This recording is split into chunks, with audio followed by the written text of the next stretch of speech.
Hello, hello, hello, my friends. My name is Evelyn Joy, and welcome back to my channel. Today, we're going to focus in on some of the freedoms we take advantage of in America. And a lot of times, in order to appreciate what you have to experience or at least ponder what life would be like without those freedoms. Now, an amazing, amazing opportunity to think about the freedoms we have and compare it to what life would be like without the freedoms is to listen to someone who once lived in North Korea and now lives in America and has been shell-shocked by the abundance of freedom we have here in comparison to where she's from, right? I love learning about culture. If this isn't your thing, feel free to click off. If you're interested, stick around. We're going to listen to a girl who grew up in North Korea and listen to her experiences. Welcome, Teacher Stephanie. All right, I'm saying hi to my friend, Teacher Stephanie. All right, so we're going to be listening to a girl from North Korea. So I'm going to be pausing every so often and adding my commentary on things, right? So let's listen. This girl, her name is Yeonmi Park, and she has a channel called Voice of North Korea by Yeonmi Park. Let's start. Right now, if you read the Bible, if you pray to God other than your leader, you're going to be executed or you're going to be sent to prison camp with the 3 generations of your family. 하늘처럼 믿고 삽니다. 장군님을 믿고 삽니다. As long as you're adult, you must vote. But when you go vote in ballot, there is only one person. And guess who that is? Of course, it's our dear leader.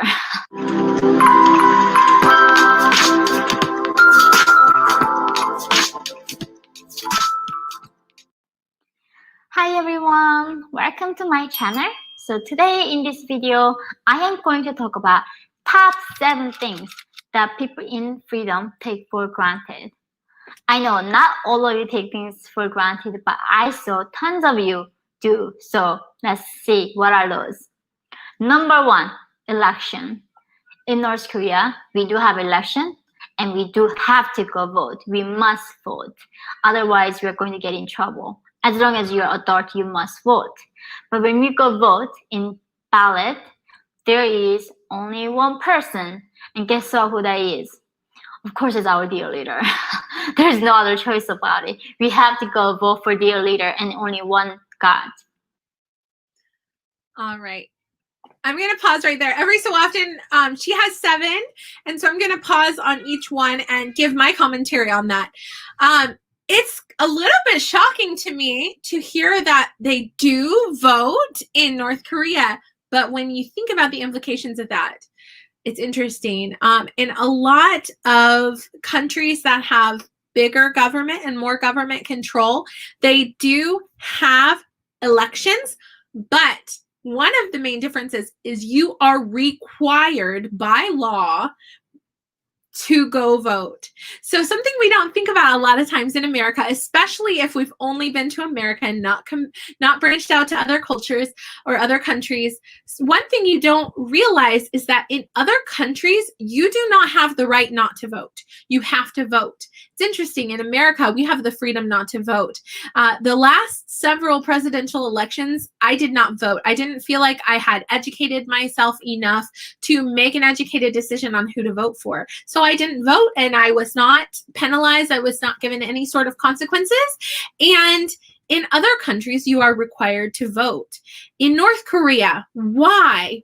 I had to think for a minute. Why would they require people to vote when the only option is their dear leader? I believe that it's to show their allegiance to their dear leader. So you have to go out, you have to sing allegiance to the dear leader, you have to go out and vote for the dear leader, otherwise torture and death, right?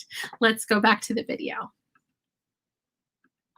But here, I saw, like, when I came to America, it was during the election between Trump and Hillary. It was really heated election, I remember.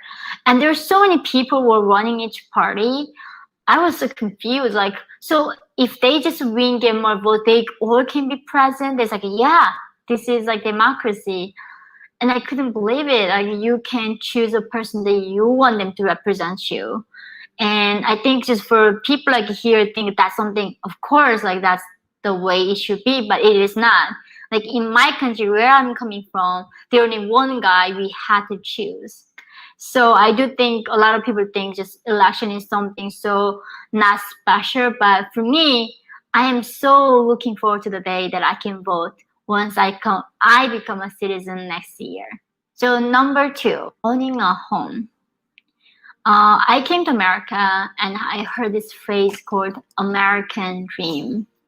It's still like, I still get inspired to hear this a word like dream and American dream. You can dream in this country. You can dream of owning a home. And they say, one moment. If you heard her say that, soak that in for a moment. You can dream in this country. Because we've always grown up and lived with freedoms, many of us have never experienced what it's like to be oppressed by a country.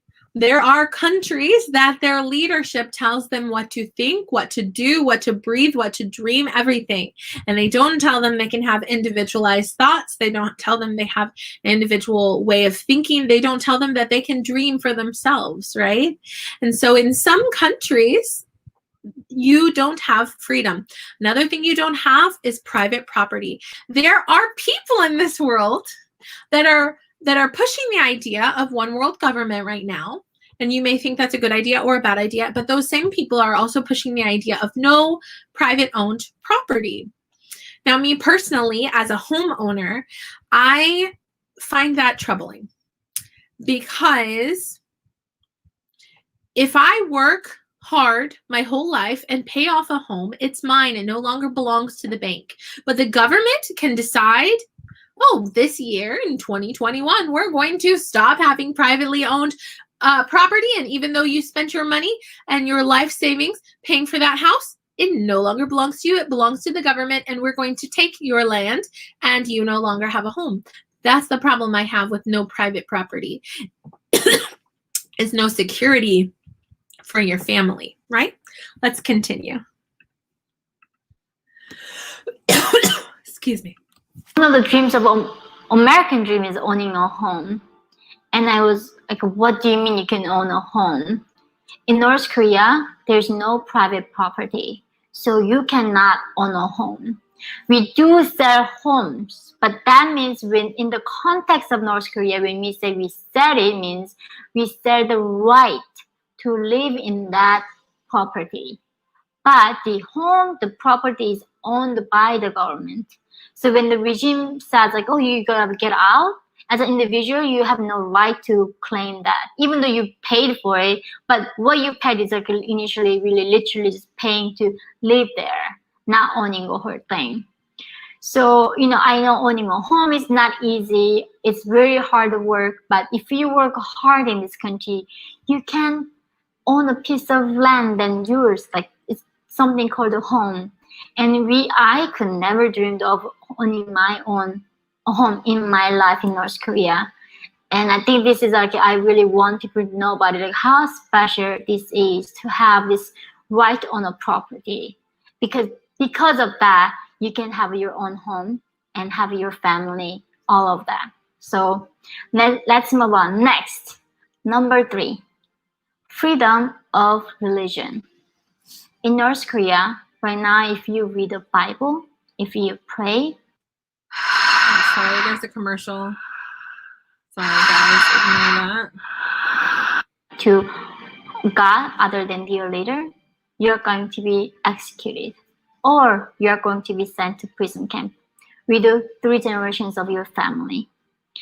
I couldn't believe, like, when I got out of North Korea, people told me, you know, there's Buddhism, there's Catholic, Islam, I mean, Christianity, like Hindu, I mean, so many other religions. In North Korea, you know, Kim Il-sung is our God, Kim Jong-il is our Jesus. We cannot have any other religion. And even the songs that I learned, like in North Korea as a child, was all worship songs. Until this day, only song that I can sing with the full lyrics that I know is North Korean propaganda songs. I know I'm gonna just give you some taste of how North Korea's propaganda song sounds like. It goes like this. 하늘처럼 믿고 삽니다. 장군님을 믿고 삽니다. 천년 세월 흐른데도 김정일 장군님만은. And it is her. This means I believe in dear leader like my sky. Even though thousands, millions of years passes, I am only going to believe in you, dear leader. This is just not the only song that we have to sing when we worship the dear leader. It's like daily life when we even like have a gathering with our friends. We all have to sing this kind of songs. And till this day, I've been out of North Korea for more than 10 years. All the songs I remember is like these types of propaganda songs. And I don't have a one song that non-propaganda song that I remember full lyrics, you know. So I guess, you know, propaganda, this brainwashing works when they brainwash people so early on. I cannot like remove it in my memory. It is almost like being tattooed in my cells, in my body, that I cannot remove these lyrics in me, you know. Sometimes like I like washing dishes or clean, I like to sing, and it's just things like pops up, and I just say so many wonderful things about dear leader. It's like, what the heck, I was singing her like last hour, you know. So it's just, like, I can't just believe it. Till this day, I remember all these lyrics in my body. Okay. This is another thing I want to talk about. It's interesting. In America, we've always had freedom of religion. So we personally haven't experienced freedom without religion, right? Or situations where we would be persecuted. If we talk about persecution in America, it's like, oh my goodness, somebody treated me bad, or someone talked bad about me because I was a Christian, or I got made fun of, or I didn't have friends in school because I carried my Bible or whatever. That's not what persecution looks like in communist countries or countries with big government. In those countries, you get killed, you get burned at the stake, you get cut limb from limb, you get put in prison camps for having any sort of religious belief other than your dear leader, right? And so this does not just happen in North Korea, but in other countries where everywhere you go, if you were to visit a country like this, everywhere you go, you would see photos of the dear leader, and you would not see crosses, you would not see any sort of religious symbolism other than photos of the dear leader everywhere, right? My friend Danny said perspective. Yeah, that's what this video is about. This video is about opening our eyes to appreciating the freedoms that we're given in America, right? All right, let's continue listening. I love listening about other cultural perspectives. It gives me renewed perspective and appreciation for the blessings I have, to be honest with you, that I take advantage of every single day, and I don't take the time to say thank you for, because they've always been there. It's kind of like how my children don't thank me for a glass of water or for feeding them or for giving them clothes, because I've always given them those things. But if I were to adopt a child that had been starved, they would be thankful for every crumb I gave them, right? Because they know what it's like to be without, right? It's the same way in America. We have American privilege. We have the privilege of all of these freedoms that we take advantage of every single day. We never stop to think about, wow, I have the right to not vote. wow, I have the right to believe in a God, not believe in a God, visit other kinds of religious things or whatever it is, right? And let's continue to hear what life is like in a country other than our own, right? Love learning about cultures. So, number 4, no freedom to commit suicide. If you commit suicide in North Korea, your family members gonna get affected. You are tainting whole your family bloodline. In socialist, like in North Korea, claims that it's a socialist paradise. It is the best country in the world. So they cannot accept that people kill themselves. I went to South Korea and they told me South Korea's suicide rate was highest among OECD countries. And I was like, what do you mean suicide? Like how that all the people kill themselves if the family members are okay. And like that, like in North Korea, you don't even have right to kill your own life. If you do, your family gonna be punished. My grandmother did commit suicide, but she was always like almost on the verge of starvation. She was almost like dying soon, and she ended it just before until the last minute and making sure that she didn't waste any grain for her children and make the process easier for her children. But back then, like our family status was already so low and tainted, it didn't like make it that much worse. But if we were a family who didn't have any criminal or people who had owned the lands before, that would cause so much trouble for our family line that she committed suicide. Number 5, not everyone can have a driver license in North Korea. Okay, I hadn't watched this full video before making this because I sort of started watching this video and I was like, I want to make a reaction of this video. So I had not heard about her talking about her grandmother committing suicide. So I don't fully understand what the implications are for the family. But she said her family was already very low status when her grandmother was starving to death, and she starved herself to death because she didn't want to waste any grain for her children. And so I don't know. This reminds me of another video I watched. I'm sorry, guys. I have to stop for a second. As a mother, I can only imagine living in a country where I didn't have enough food to feed my children. Who wouldn't be suicidal about food just to try to feed your little mouths that you love, right? What mother doesn't want to feed her kids, right? So I can't, thinking of a grandmother starving herself to death to feed her kids, and this is her grandmother, but perhaps this happened before she was born. A mother trying to feed her kids so worried about feeding those little mouths that she doesn't feed herself and she ends up dying from it. I can relate to the idea of that. I cannot relate to the feeling of that because I have never in my life been a day without food. Okay? I sometimes, may forget to eat in a day and I end up getting a headache. And I ask people on Facebook, why do I have a headache if I didn't eat all day? What's the big deal? I'm like overweight. Like, what's the big deal? Well, your body needs water, sodium, protein. These are things your body needs. So I've experienced like one day without food. Whoopee, right? But to experience starvation because you want your children to survive, that's something that I think even low-income families in America have opportunities to, get canned goods or, ask for money or what. It's a whole different perspective. It's kind of like her culture shock of coming to America and seeing, wow, people have the freedom to commit suicide here and their family doesn't suffer because of it.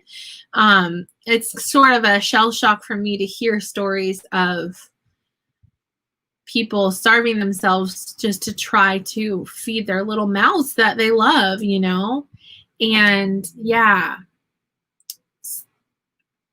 Thank you guys for listening to this with me. I am sharing this because I was watching these videos on my own. And I said, you know, I have a platform, and I think that in America, we squabble over dumb stuff that doesn't matter way too much. Because you know what? I'm being honest with you. From a worldwide perspective, Americans are spoiled brats. We fight with each other over our own dumb arguments about dumb things, and we've never served a day in our lives. We've never worried about being murdered for worshiping anyone besides dear leader. There's so much. We're so blessed. We have no idea. We have no idea. Okay, so I want to continue listening to her. Thank you guys for listening to this with me. I think we could close our eyes and ears like this about what other people go through and sufferings of other people. We go, la, la, la, and pretend that there's no suffering in the world and keep on living our spoiled American lives. Or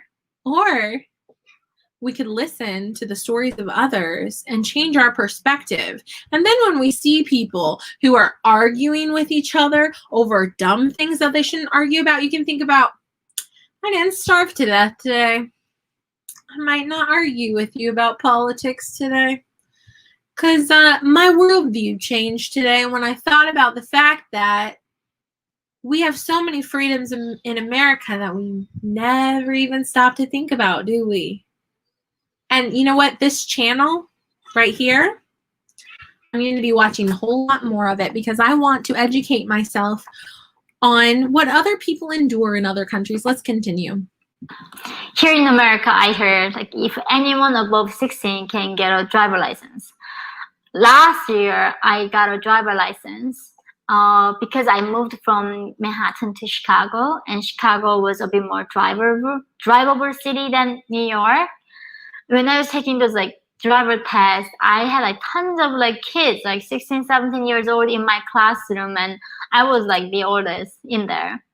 And I couldn't believe like in North Korea, getting a driver license is such a hard thing, and not most of us cannot have it. Only few who works for special factory, they can get this driver license, and the process is extremely difficult. A lot of bribery, and you gotta study like for 1 year at least, and you need to know how to like take off all the parts of in the car and put them back together. And those people few get the driver license. So if you are a driver in North Korea, like I remember one of my friends, her father was a driver, and he was like one of the most like rich person in our neighborhood, and we all like looked up to him. So, but like here in America, I drive, and like I'm not special at all. Like everyone else like driving here. So yeah, in North Korea, definitely driving makes you very special and privileged.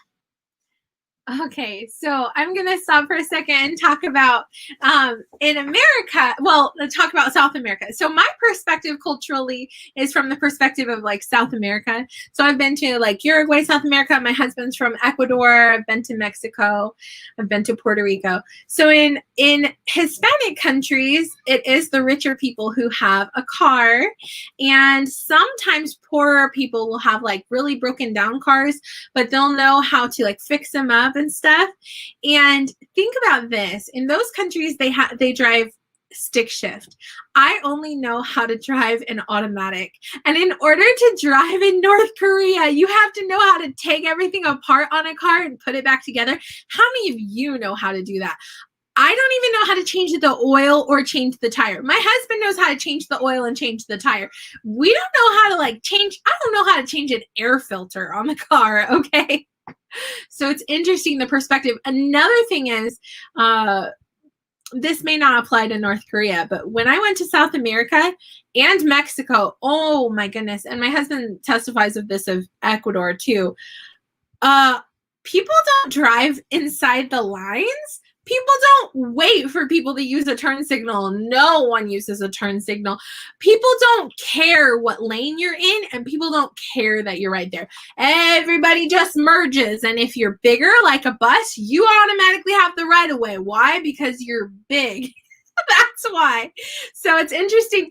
After spending 2 months in another country and then coming back here, it's like, what? In America, everybody stays in the lines. They give each other like space between the cars, and everybody, stops at the stoplight, uses the turn signal, and we want to drive carefully because we have nice cars and we don't want to wreck them, right? Other countries, everybody's like, merge, everybody. When it rains, everybody decides to drive their cars because they don't want to wait at the bus stop in the rain. So everybody who doesn't drive very well, who owns a car, drives on days that it's rainy, and there's a lot more wrecks. And because the people that aren't experienced at driving are suddenly driving in the rain, and there's a lot more traffic when there's rain. It's crazy to drive in the rain. Oh, and also in America, our rain goes down into gutters, and it doesn't just sit in the roads. In other countries, they don't have the water irrigation system we have here. And the water just like makes huge rivers in the road, and everybody's just driving, and it's insane. Okay. And then we have countries like North Korea where nobody drives, right? I'm going to listen to Cindy Bennett. She says, driving in Jamaica was insane. We hired a driver.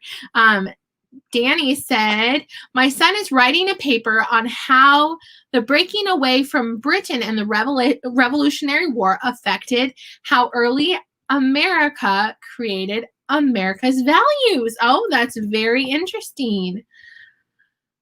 Okay, and Cindy Bennett said, well, I should probably... Yeah, she said, yes, so true. And those with tons of money don't even act happy and nice about it. That's because they're spoiled. Meanwhile, I have a pork roast and potatoes and corn cooking all day. I know, right? It's that's another thing. When you go to other countries and you see how much people struggle financially just to buy food, and then you come back to America, it turns your stomach. Especially, I haven't been to Africa, but I have friends who've gone to Africa and then come back here. Or I have friends that are from Africa who went to college with me and stuff, and it a little bit turns your stomach. I know some kids that grew up in Africa that were missionary kids, or I knew one that was a friend of mine that was from the Philippines, and after eating the chicken off of the bone, they would then suck on the bone to get every ounce of nutrition out of it, right? The fact that we as Americans just eat some of the meat off, we leave all the gristle and the skin, and we leave all this extra meat on there, and we throw it in the trash can. The fact that people will get a full plate of food and only eat half of it and throw it away, it's a disgrace from other perspectives, from other cultural perspectives. And from the perspective of North Korea, it must be disturbing. It must be disturbing, because in North Korea, I was watching another one of her videos. I don't think she'll mention it in here, but there are girls that join the Dear Leader's Pleasure Squad and learn how to give him massages or dance and sing for him or please him in other bedroom ways or whatever. And families are proud to have their daughters join the Dear Leader's Pleasure Squad just so they know their daughter's going to eat.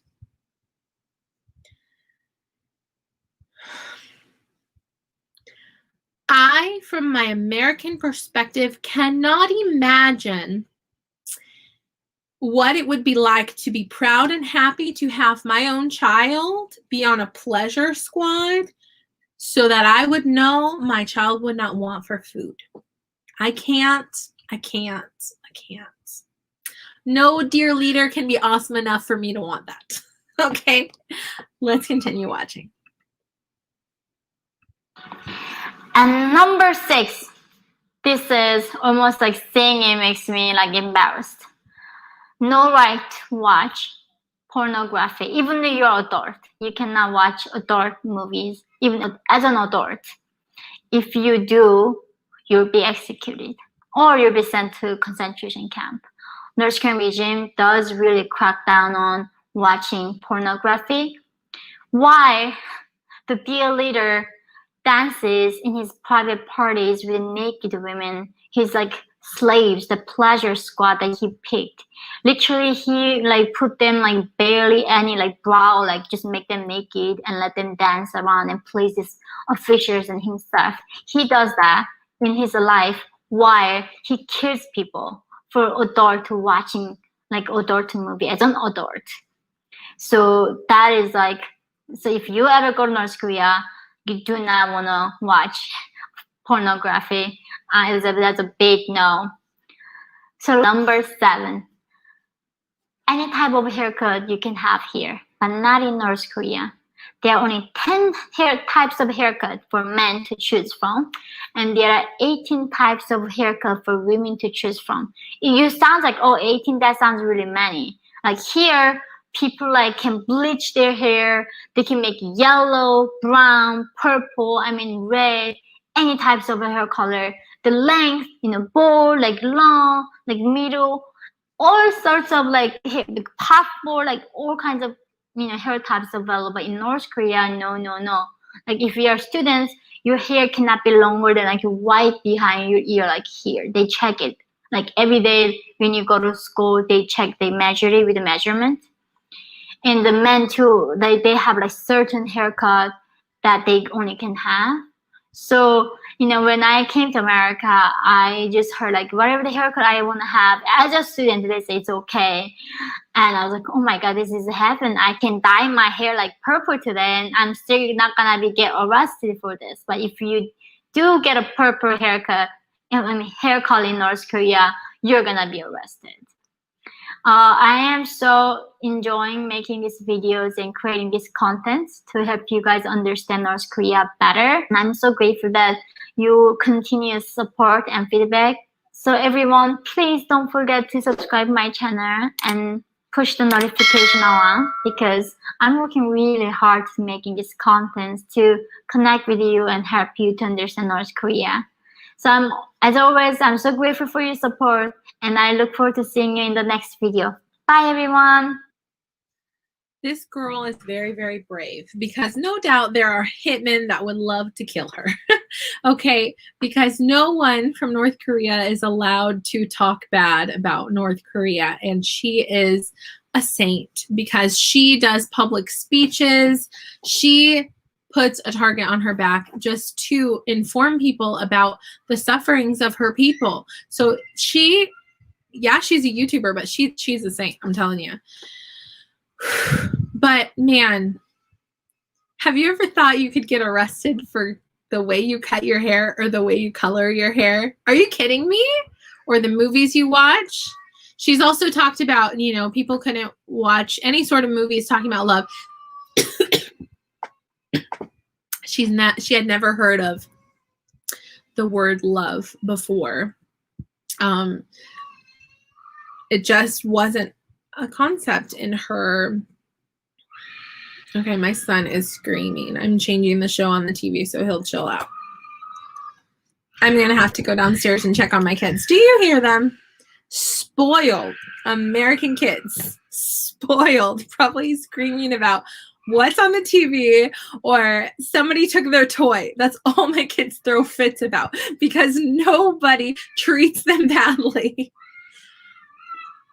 These kids should be happy. They've never starved a day in their lives. They've always had a roof over their heads. But that's what Americans are like, I tell you. Throwing fits over nothing. Anyway, Danny said, enjoyed this shift in perspective. Thanks, friend.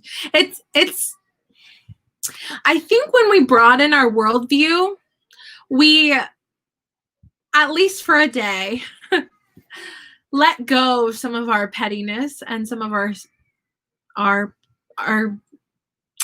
spoiled, rotten behavior. I am listening to my son scream at his sisters, and I kid you not, he is screaming either about what's on TV or a toy they won't share. I kid you not. I listen to my kids throw fits over spoiled, rotten things, and I see adults doing it on Facebook. I kid you not. I'm going to go downstairs right now. I can tell by the scream he has not hurt himself. Nobody has starved him. Nobody's punched him in the face. Nobody's hurt that boy in any way. And he's screaming and throwing a tantrum. My kids do this because they're spoiled. They're not spoiled brats. They're blessed to not endure persecution, right? And for Christians, we call this becoming lukewarm. And a lot of people say that the church in America has become very lukewarm, in that we're willing to say that things that the Bible says is a sin, we say, oh, well, that's not so bad. Well, everybody should have their choice to murder babies in the womb or whatever. Oh, that's not so bad. Whatever kind of, sins or whatever. The thing is, we can't expect people that aren't Christians to live by our standards, but for Christians to choose to seek out sin is just very lukewarm. And the Bible says that be either hot or cold, right? Don't be lukewarm. All right. I hope you guys have a blessed day. My kids stopped screaming. I think we'll go outside and enjoy the sunshine and play outside. And you know what else we'll do? We'll cut our hair however we want to. We can vote or not vote for whoever we want to. We don't have to worship any of our leaders. We can worship whoever we want to.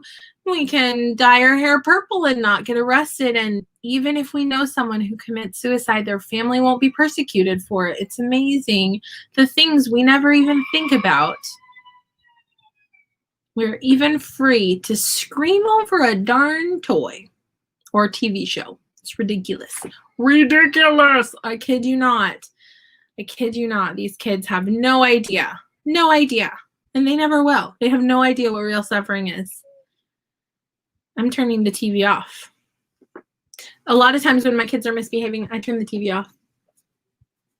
Mama's not paying the electricity for you to throw a fit.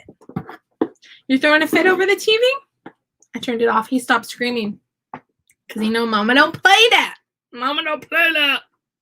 Anyway. Talk to you guys later. Have a lovely day. Bye. And maybe in the future, I might have another reaction video about another country. Oh man, I've watched some videos about Cuba, Venezuela, so many things. So many things. We are so blessed in America. We have no idea. We have no idea. Have a blessed day. Thanks for watching. Bye.